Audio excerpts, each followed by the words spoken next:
What is up, you guys? It is Nathan from Tunnel Vision Talk here at the Titans-Falcons preseason game. It's currently the fourth quarter. It's 23-3 Titans. Titan up, baby. Love to see it. No Tannehill, no Henry, no HA, no Julio here. But a lot of backups playing, a lot of good rookies playing. Rashad Weaver playing great. Monty Rice playing great. Haven't seen Caleb Farley hit the field yet.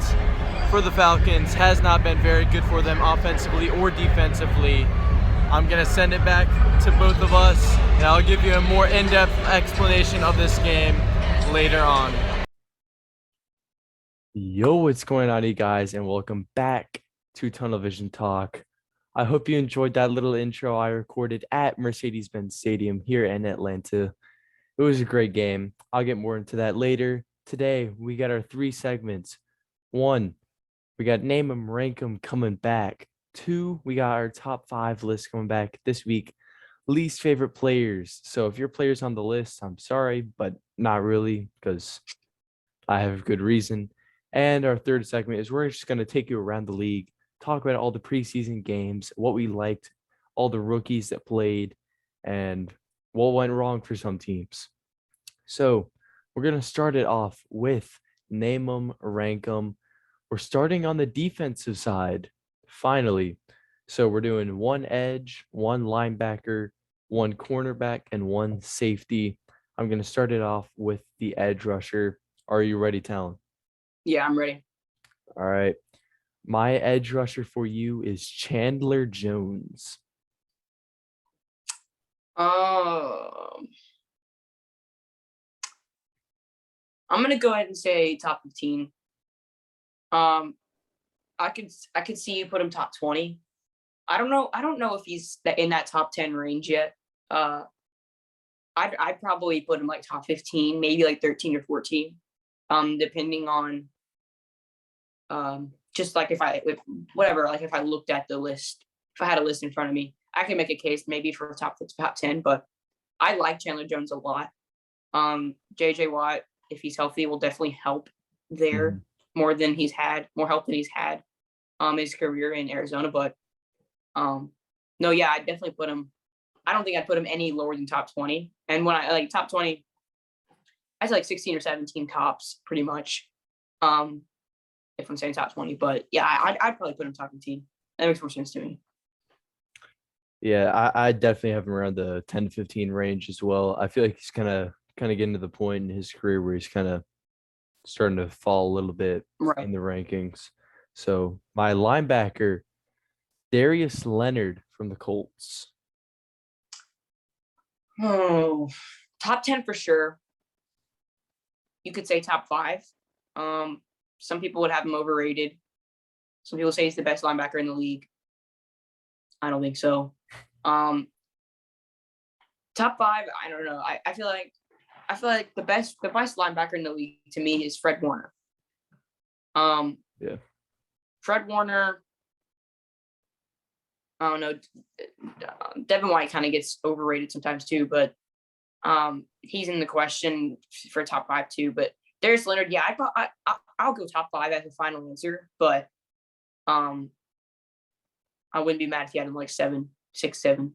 Just, I mean, Bobby Wagner's old, but you've also got guys like Roquan Smith, which I don't know if you consider him middle linebacker or outside linebacker, but there's multiple guys in the league that could what's the word? Kind of compete for that spot. But no, I'd definitely say I'll go top 5 final, but yeah. All right, my cornerback for you. This is a guy that gets a lot of interceptions, but I mean he's still not really talked about too much in terms of top corners in the league.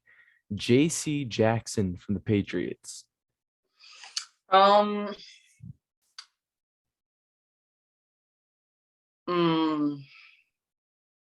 know he had like I don't know if it was 2020 or 2019, but he had a bunch of interceptions. I think it was 2020. I think it was last year.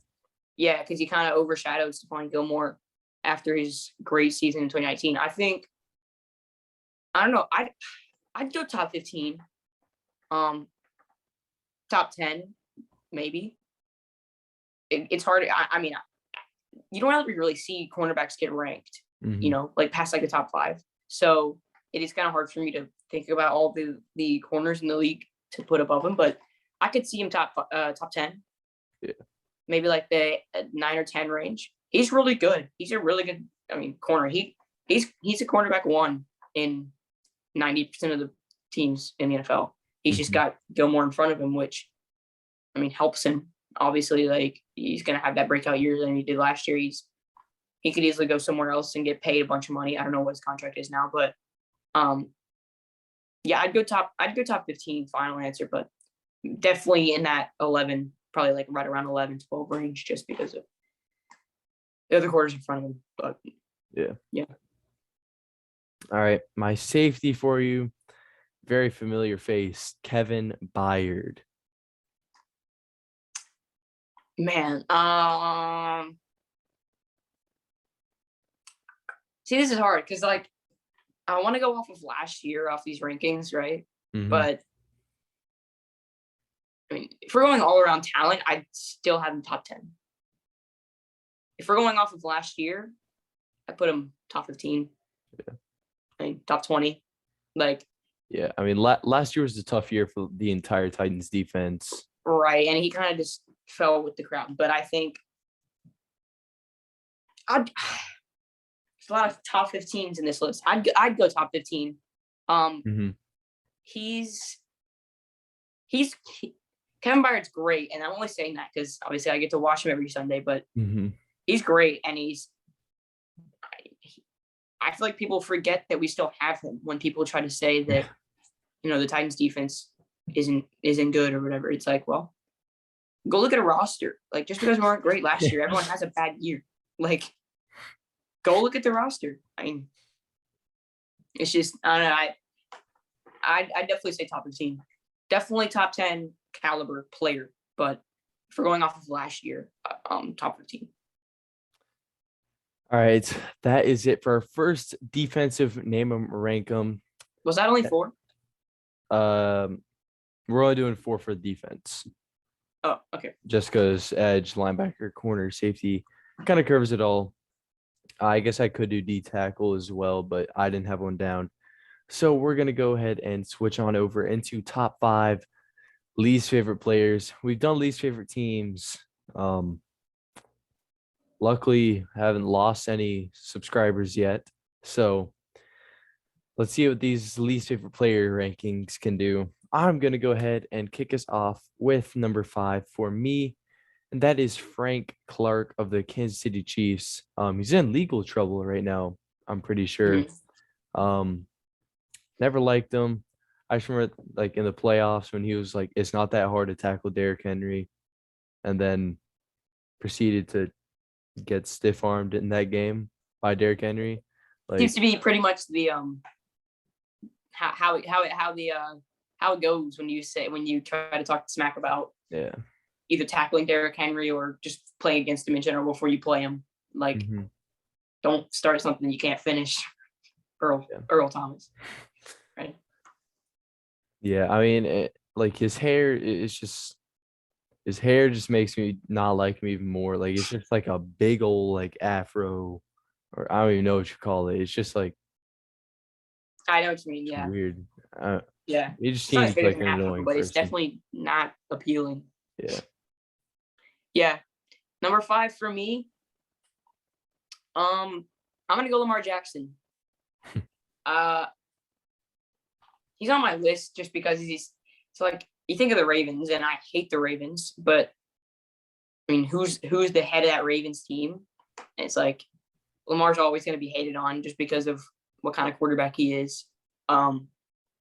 And I just hate Lamar. He's always been that kind of like when you go up against him, it's like he's so good with his, I don't want to say so good, but he's so annoying to play against that it just makes you hate him. Like read option with Lamar, Lamar's read option that they ran 2019, 2020 was just, in 2019 specifically, just like, regular season was just crazy unbeatable, and it was just so annoying to just play against. So that's solely the reason he's on this list, is because of that. And he's just annoying.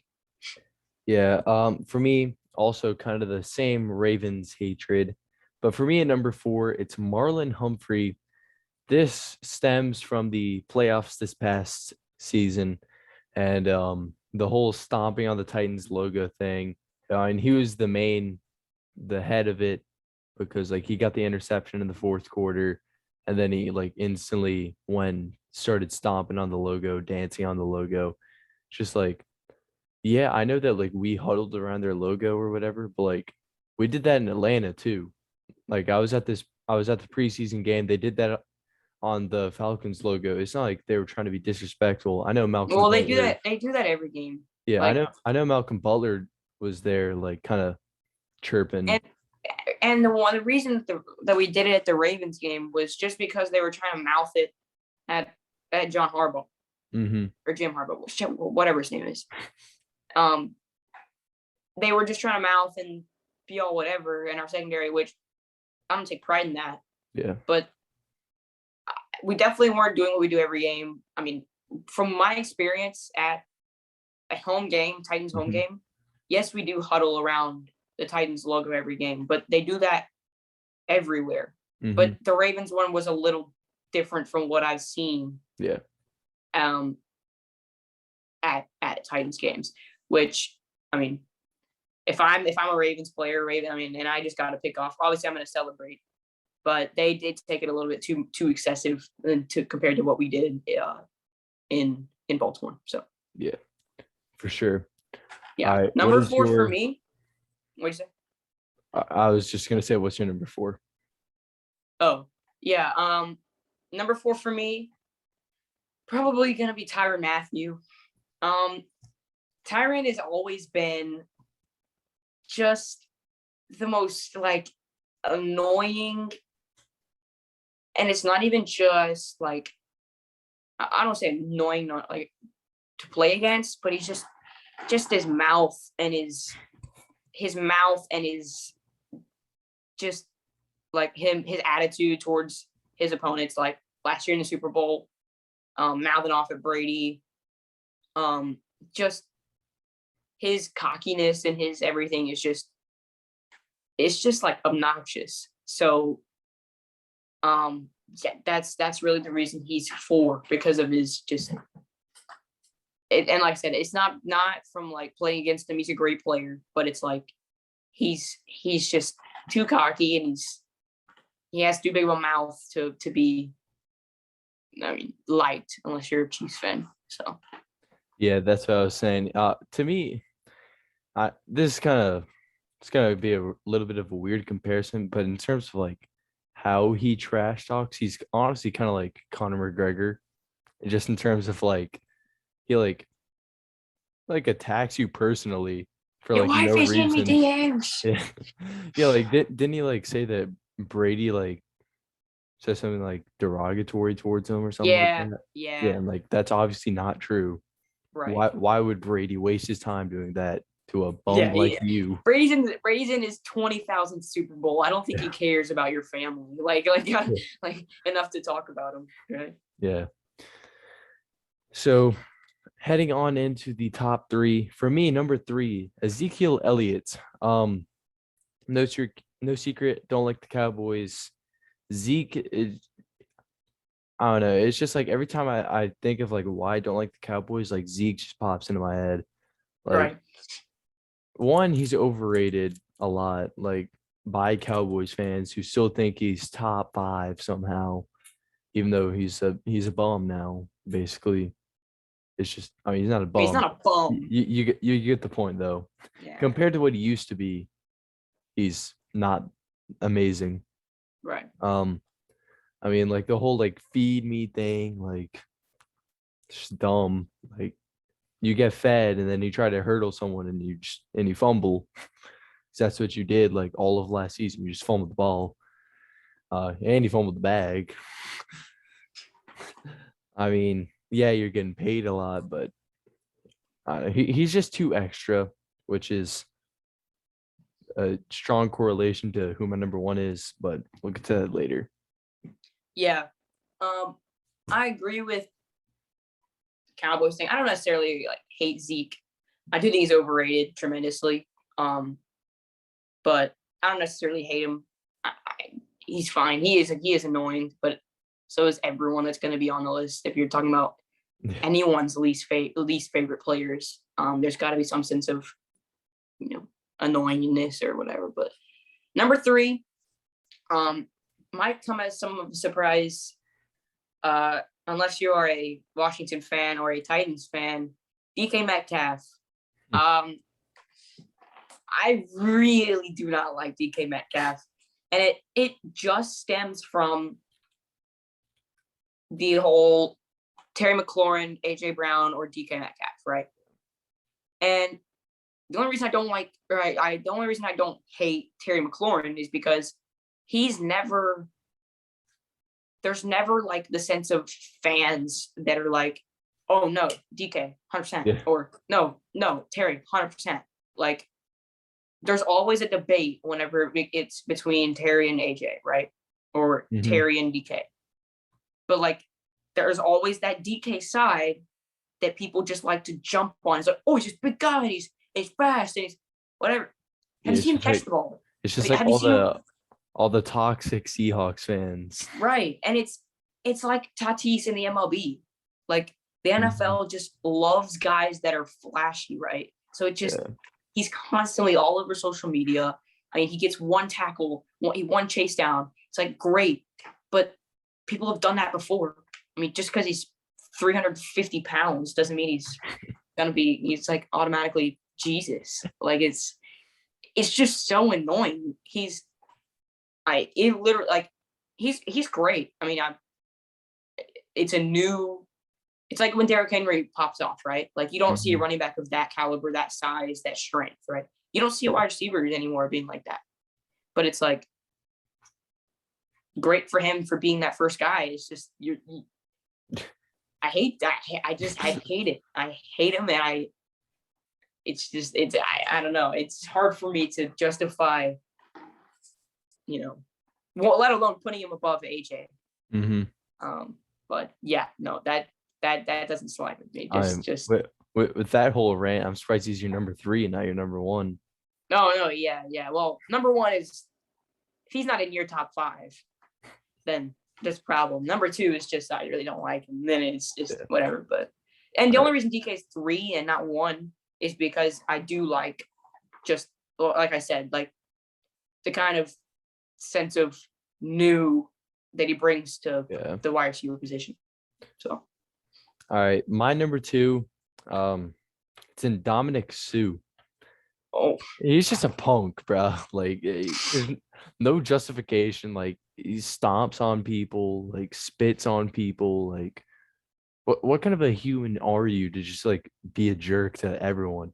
Like, I know that they're on the other team, but like, calm down.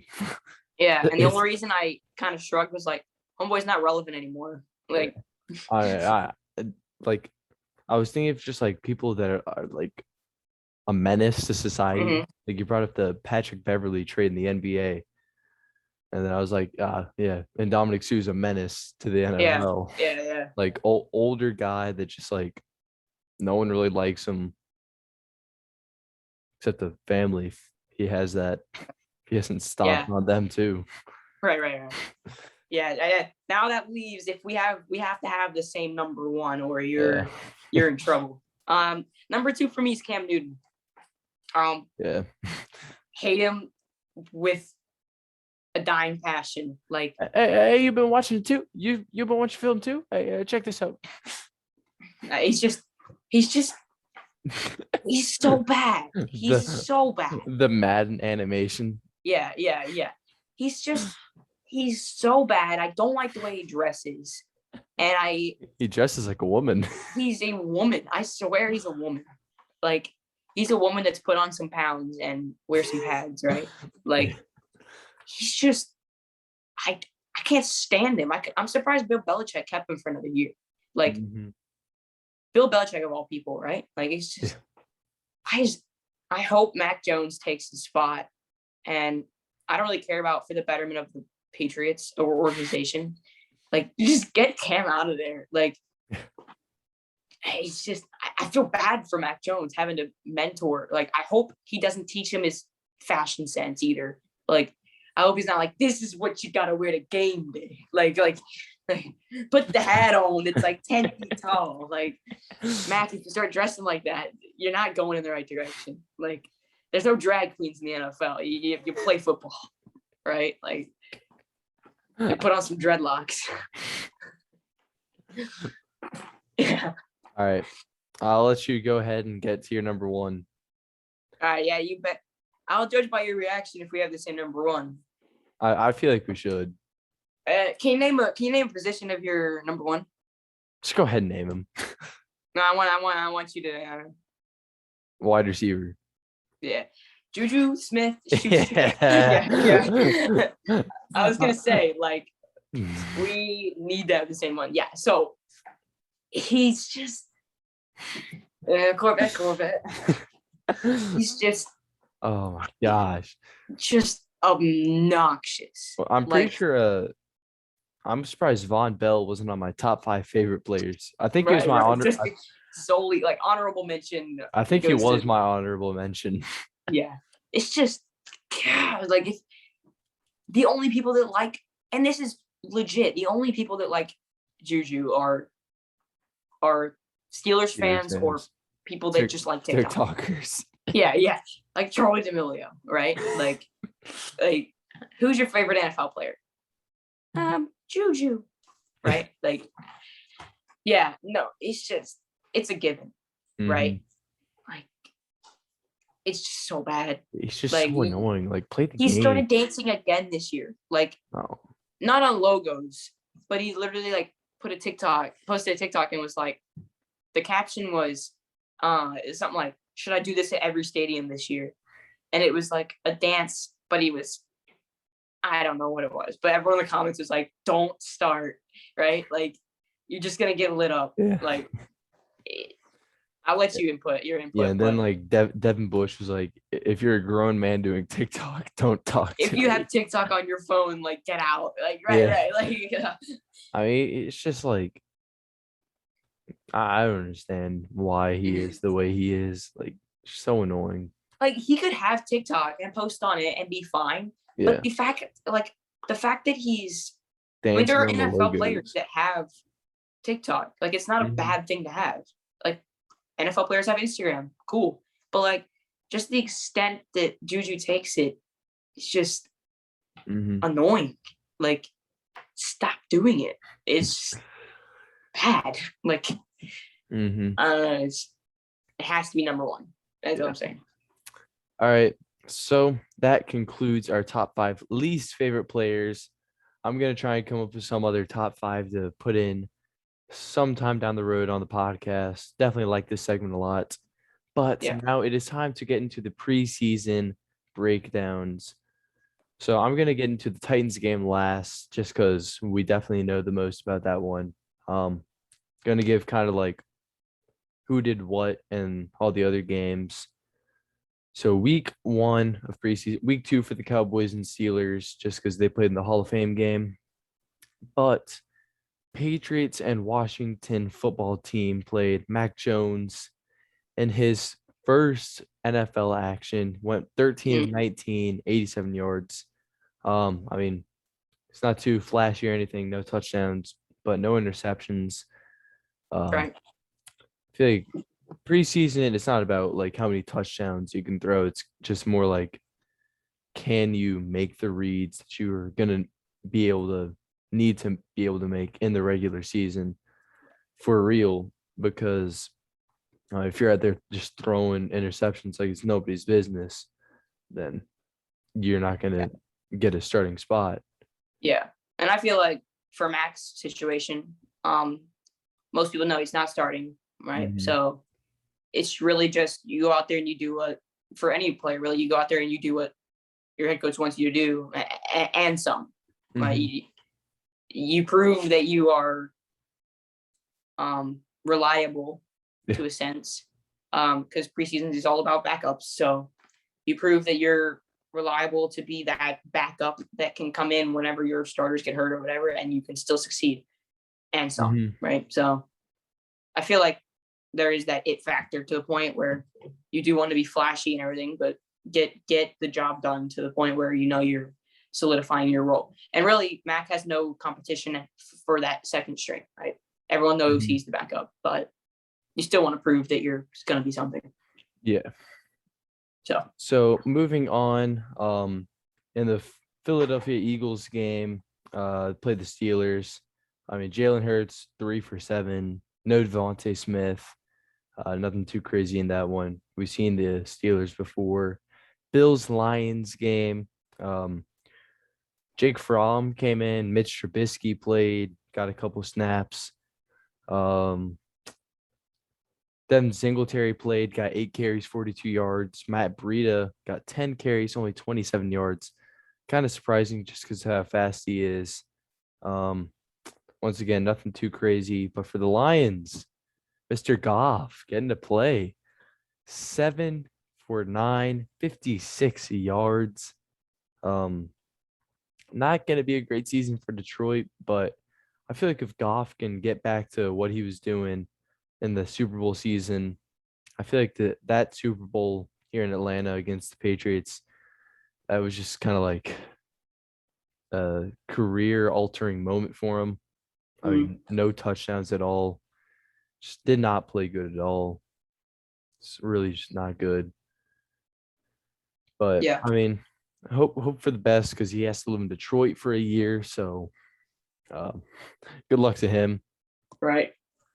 Now, Cowboys Cardinals, you were talking to me earlier about Rondale Moore, so I'll let you take it away on that.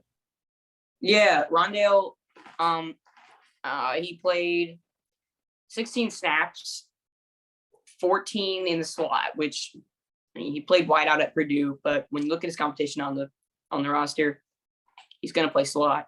They have AJ Green, which whatever, but he's not making whatever the case to be that wide out over AJ Green and obviously DeAndre. So he played 14 in the slot, 2 at wide out. I don't remember his yards, but I know he had a pretty good bubble screen, played with I think it was Colt McCoy for most of the game.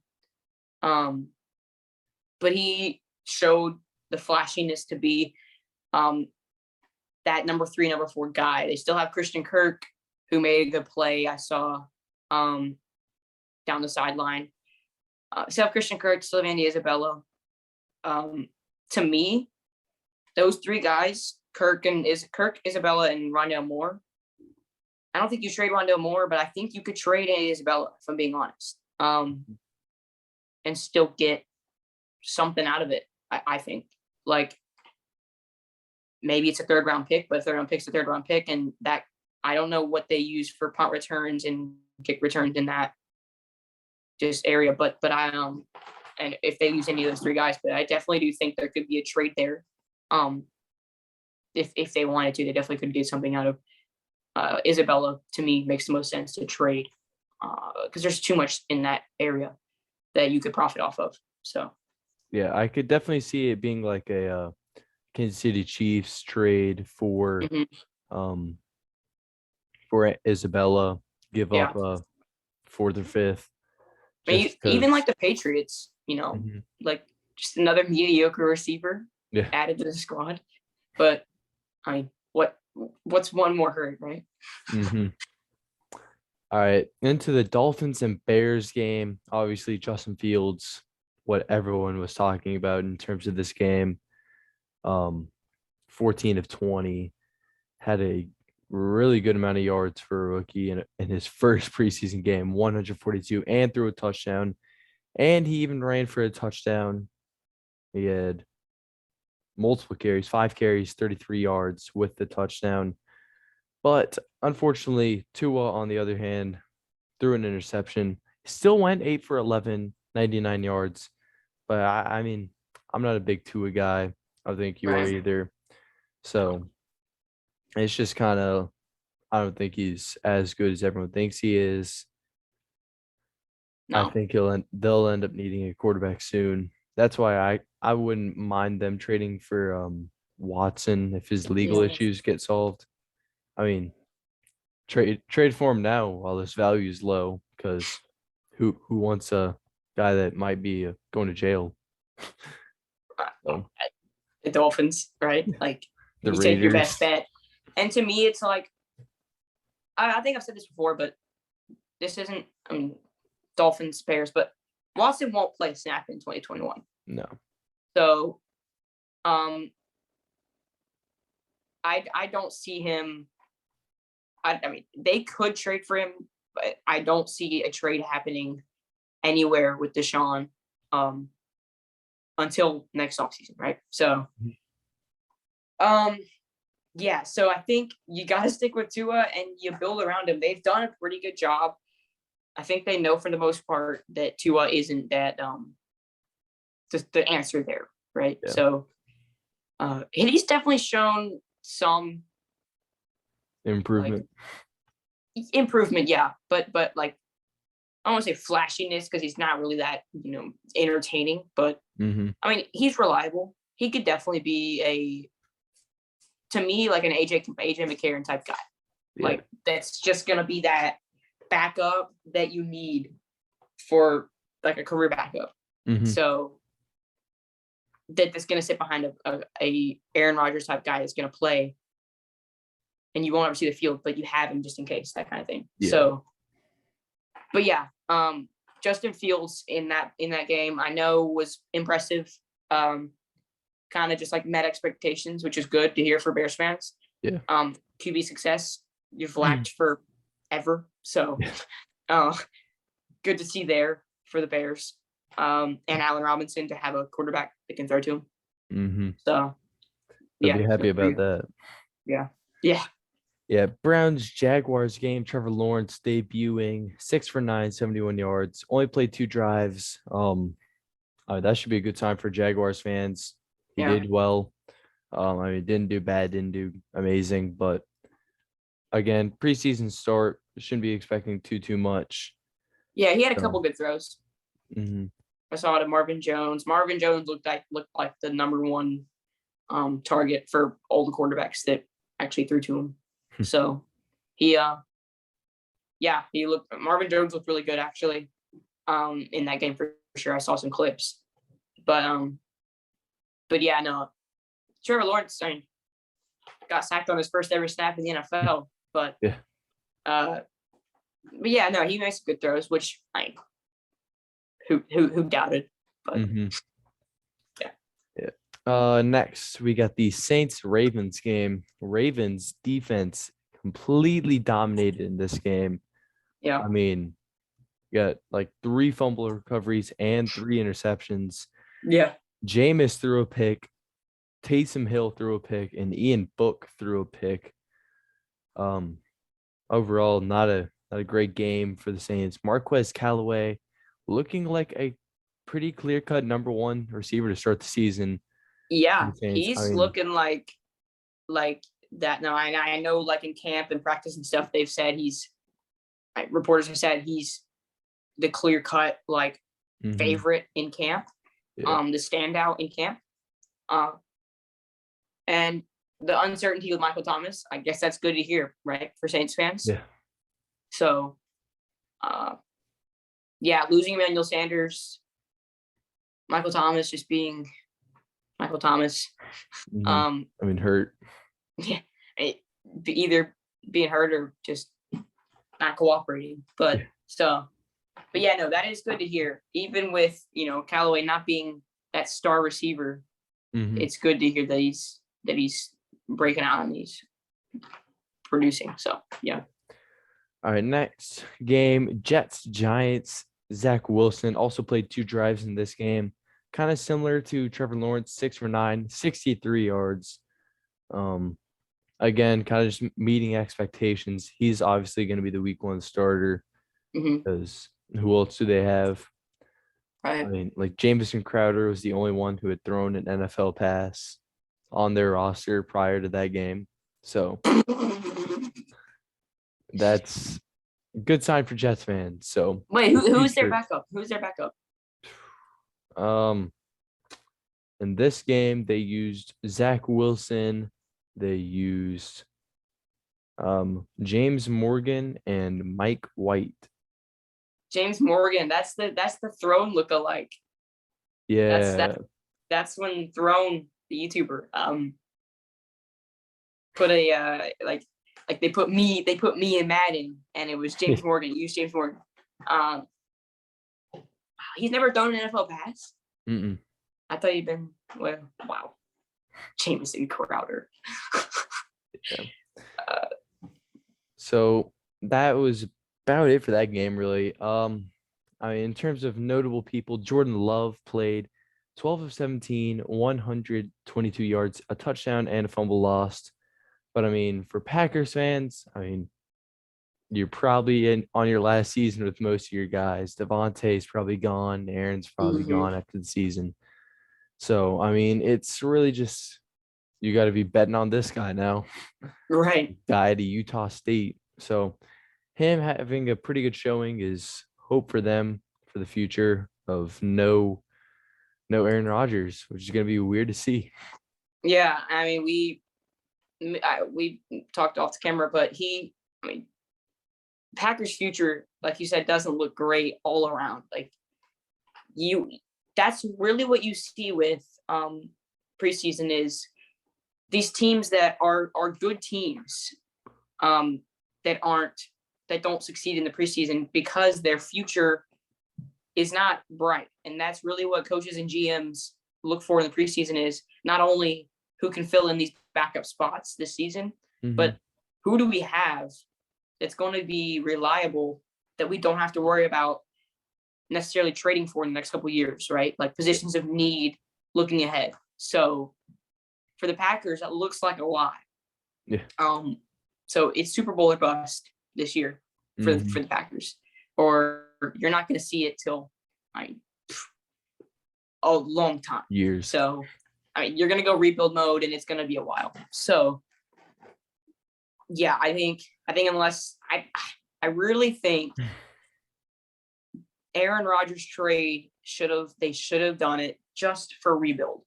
Like they really should have just got, like a buttload of draft stock and just been set. So, but didn't happen, which we know that, but yeah. So next notable thing, Trey Lance had an 80-yard touchdown pass against the Chiefs in their preseason game. Obviously Jimmy G is going to start the season, but a sign of good things for the 49ers. If Jimmy goes south to start the season, they have Trey Lance to fill in for him, and I think he should be a pretty good quarterback. I don't think he'll be a top guy in the league instantly, but I think he'll be serviceable. Yeah. Last thing I want to point out was Choba Hubbard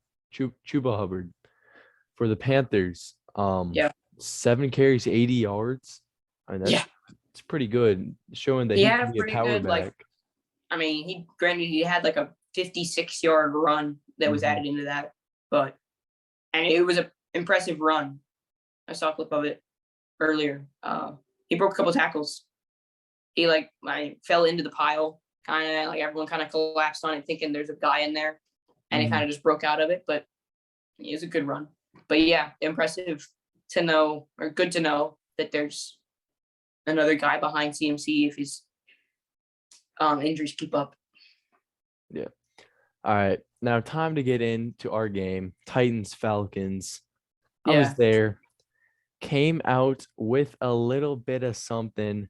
This is a Rashad Weaver glove that he was using there. Rashad Weaver, let's just talk about him a little bit first. Obviously, he played amazing. He had 1.5 sacks, 2 tackles for loss. He was just causing havoc. He had a deflected pass as well. He was just everywhere. It'd be like you look at them getting the snap off, and then it'd just be like, oh wait, who's in the backfield already? Oh, it's Rashad Weaver. Yeah, because Rashad he was disruptive every play, no matter where, pass or run, in the backfield, out on the flat. Like he was involved in every play, which great to see with pass rushing struggles. Yeah. It was, I loved what, he's just like and he's quick too. Like he's not Mm-hmm.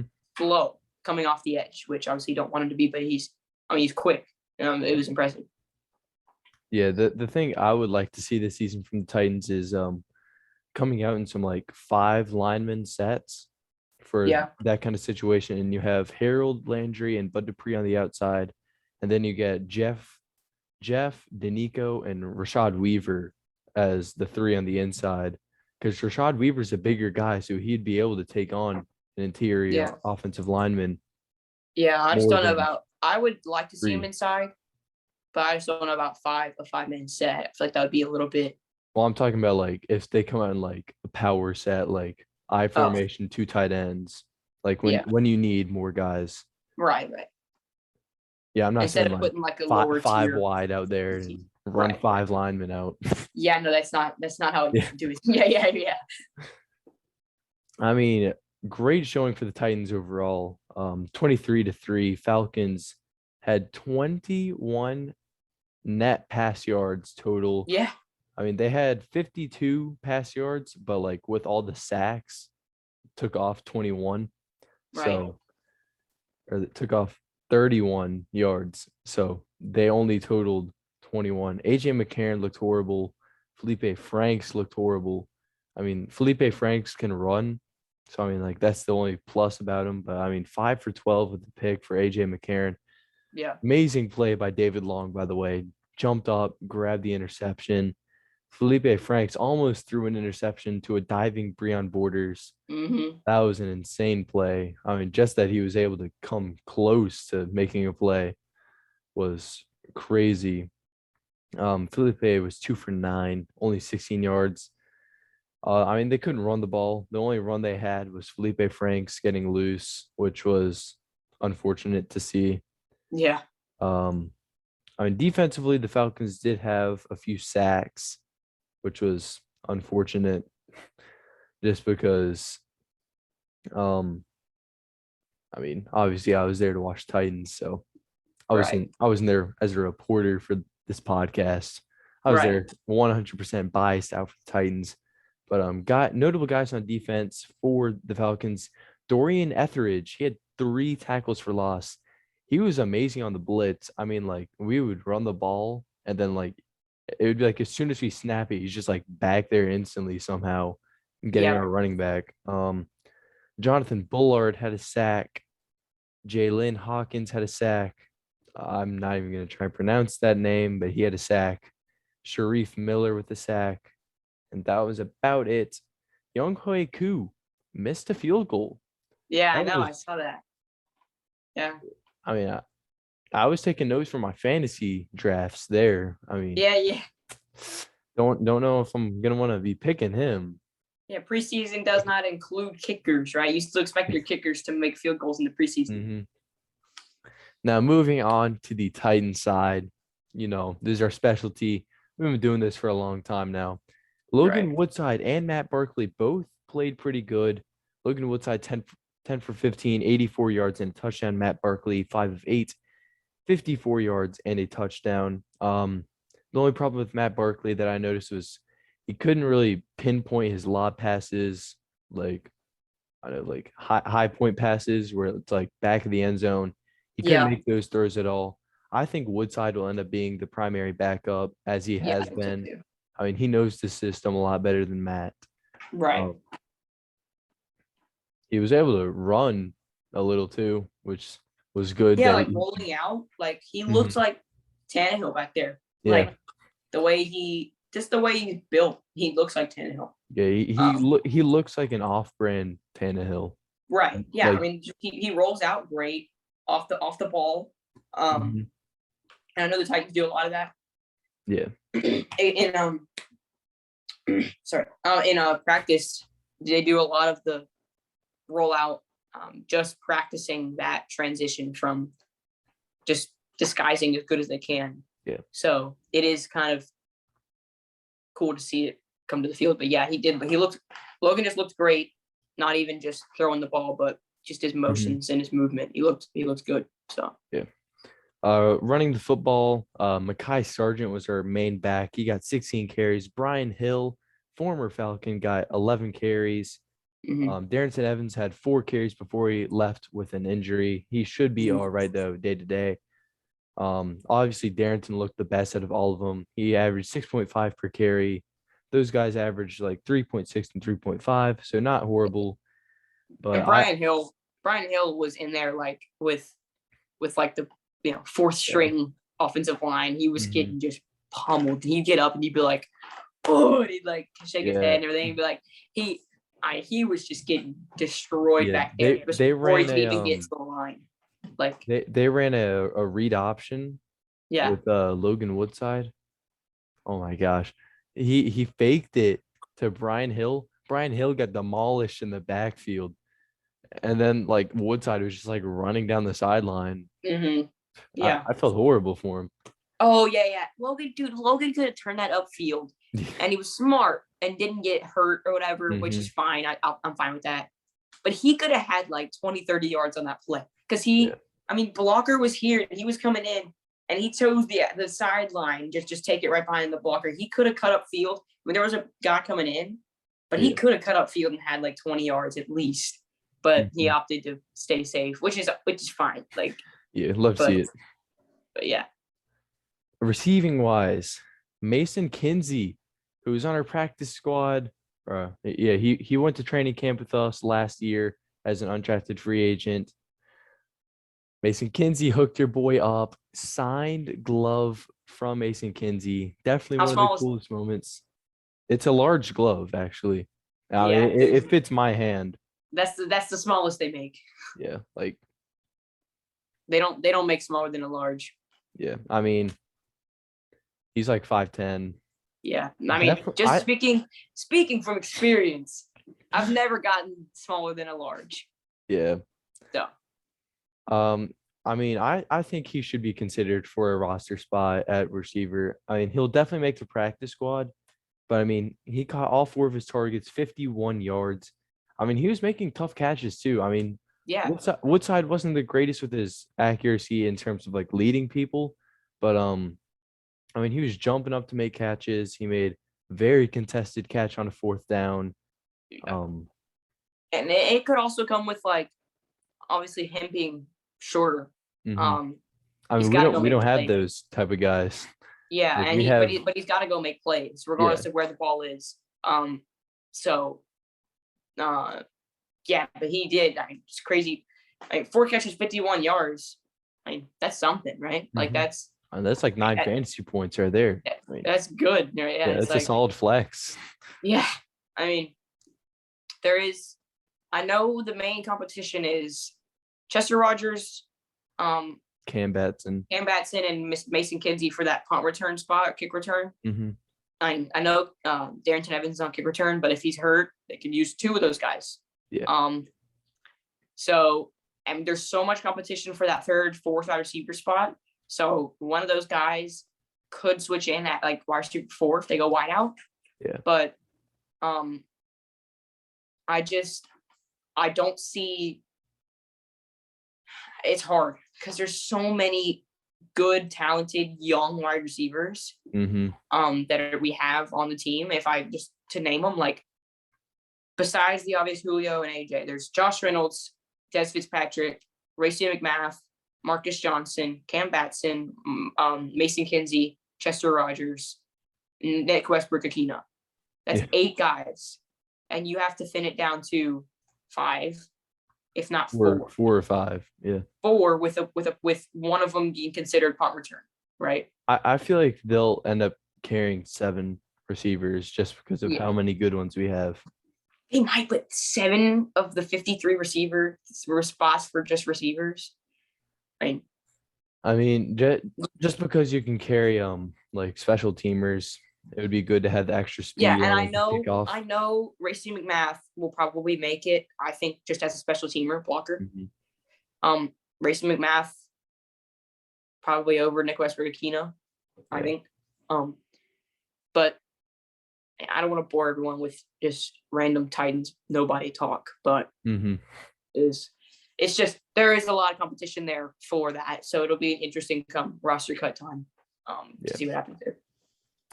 So defensively for the Titans, We had an interception, 4 passes defended.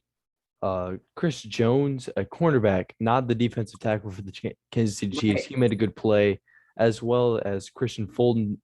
We had like 4 sacks or 3 sacks, but 5 tackles for loss.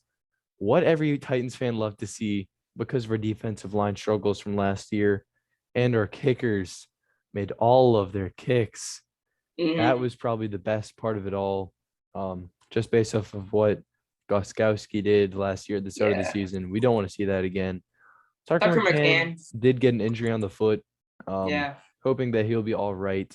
But Sam Ficken still looked good, made 2 extra points, and had a good field goal make from 44. I was watching them both before the game. They looked great. Kicking, they both made kicks from 60, like with ease. So, I mean, yeah, and in the warm-ups, especially 2019, obviously, but kickers from both teams will just stand at the logo mhm. and just boot them. Like any NFL caliber kicker can make a 65-yard kick. Yeah. Like it's just game. In-game pressure. Yeah, you're in a game. You're pressured. You got most of them don't have their helmets on whenever they're kicking. I mean, they do once it gets towards game time, but when they're out there like 30, 40 minutes before and they're the only ones on the field really, just kicking, they can hit 65. With I mean, ease. like laces pointed towards you or away, wind. Right. I mean, obviously they're in a dome, so it's a lot nicer for them. Mhm. But I mean, you got guys Like, coming off the edge trying to block it. So that is about all we got in terms of the week 1 preseason action.